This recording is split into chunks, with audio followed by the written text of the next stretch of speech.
दोस्तों अक्सर देखा गया है कि लोग कहते हैं कि जितना वो टैक्स पे करते हैं उतना लाभ उन्हें नहीं होता, चाहे वो पब्लिक सेक्टर में है, चाहे वो सर्विस सेक्टर में है, चाहे वो कॉर्पोरेट सेक्टर में काम कर रहे हैं। उनकी यही शिकायत रहती है कि जितना वो टैक्स पे करते हैं उसका कोई रिवार्ड नहीं मिलता, जहाँ उन्हें कोई लाभ नहीं मिलता। तो स्वागत है दोस्तों, आज हम इसी बात पर चर्चा करेंगे कि जो हमारा टैक्स का पैसा है आखिर वो जा कहाँ रहा है और लग कहाँ रहा है। तो वीडियो की शुरुआत करते हैं। सबसे पहले हम बात कर लेते हैं प्रधानमंत्री गरीब कल्याण अन्न योजना की। इस योजना के तहत हमने पूरे 80 करोड़ भारतीयों को 4 लाख करोड़ का अनाज बांट दिया है। यह 2020 से लगभग स्कीम शुरू की गई थी और 2023 चल रहा है। अब अभी भी ये स्कीम इन कंटिन्यूशन है, ताकि हमारा जो कोई भी देशवासी है वो भूखा ना रह पाए और जो बीपीएल फैमिलीज हैं और जो डिजर्विंग पर्सन है उन्हें किसी तरह भी कोई परेशानी ना आए।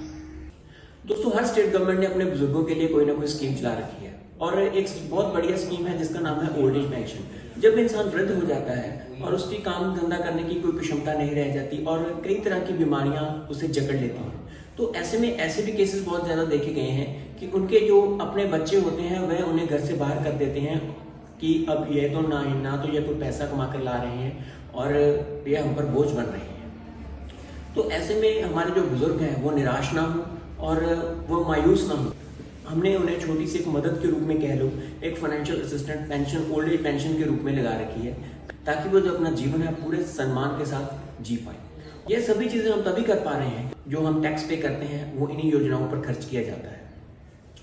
दोस्तों आप भारत में कहीं पर भी घूमने जाते हो, चाहे वो रिलीजियस टूरिज्म है, चाहे वो एजुकेशन एंड रिसर्च टूरिज्म है, चाहे वो एंशिएंट एंड हिस्टोरिकल प्लेसेस को देखने के लिए आप कहीं भी जाते हैं, जहाँ अपने सखे संबंधियों को देखने के लिए जाते हैं, जहाँ कह लो कि आप इको टूरिज्म या नेचर को एक्सप्लोर करने के लिए जाते हो, तो हम ये तभी कर पा रहे हैं क्योंकि जो हमारा नेशन है वो एक पीसफुल नेशन है। क्योंकि जो हमारे बॉर्डर्स हैं उन पर हमारे जो जवान हैं, हमारे जो डिफेंस फोर्सेज हैं, उन्होंने मोर्चा संभाल रखा है ताकि हमारे देश पर किसी तरह की कोई विदेशी ताकत हमारे देश पर बुरी नजर ना रखे और हमारे देश पर किसी तरह भी की कोई आंच ना आए। तो इस चीज़ को हम संभव तभी कर पाए हैं क्योंकि जो हमारा यूनियन बजट है उसमें से एक बहुत बड़ी एलोकेशन हमने डिफेंस बजट को दे रखी है। दोस्तों जैसे मैंने पहले भी वीडियो बनाया था कि हमारे देश की जो आबादी है वो 140 करोड़ के ऊपर है। उसकी खुराक पूर्ति के लिए हम बाहर से फर्टिलाइजर या यूरिया मंगवाते हैं और अपने सस्ते भाव पर अपने किसानों को मुहैया करवाते हैं, ताकि जो हमारी फूड सिक्योरिटी मेंटेन रहे और जो हमारी कृषि उत्पादन है वो हमारी ज़रूरत के हिसाब से, जो हमारी कंजम्पशन है उसके हिसाब से वो हमें हमारी जो पूर्ति है वो होती रहे। तो इसके तहत हमने 2022-23 में पूरे 2,54,000 करोड़ की फर्टिलाइजर सब्सिडी दी गई है। 2,54,000 करोड़ कोई छोटी मोटी रकम नहीं है। ये मैंने उस वक्त भी वीडियो में बताया था कि ये हमारे 3-4 नॉर्थ इंडियन स्टेट्स की इतनी रेवेन्यू कलेक्शन बनती है साल की।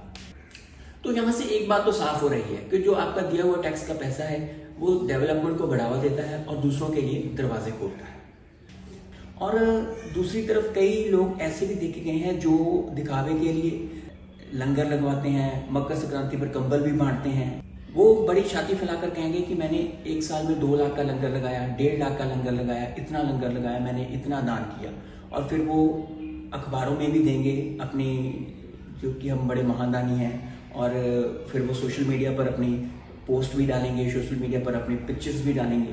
तो अगर दूसरी तरफ उनसे टैक्स की बात की जाए तो उन्हें 5,000 या 10,000 भी साल का टैक्स देना चुभता है, जहाँ आनाकानी करेंगे, जहाँ चोरी करेंगे, जहाँ इवेड करेंगे। और निचले तबके के लोगों में वो ऐसी छवि बनाते हैं कि वो बहुत बड़े महादानी हैं। और यहाँ तक तो यह भी सुनने में आया है कि वो यह सब इसलिए कर रहे हैं, जो लंगर लगवाते हैं, जहाँ जो कंबल बांट रहे हैं, वो इसलिए कर रहे हैं क्योंकि किसी ज्योतिषी ने उन्हें कहा है कि जो उनके घरों में कष्ट चल रहा है उसके निवारण के लिए या तो आप लंगर लगाइए या कोई और गरीबों में दान करिए। तो इसमें भी वो अपना फायदा ही देख रहे हैं और लोगों, जो निचले लोगों को लग रहा है कि वो बड़े महादानी हैं।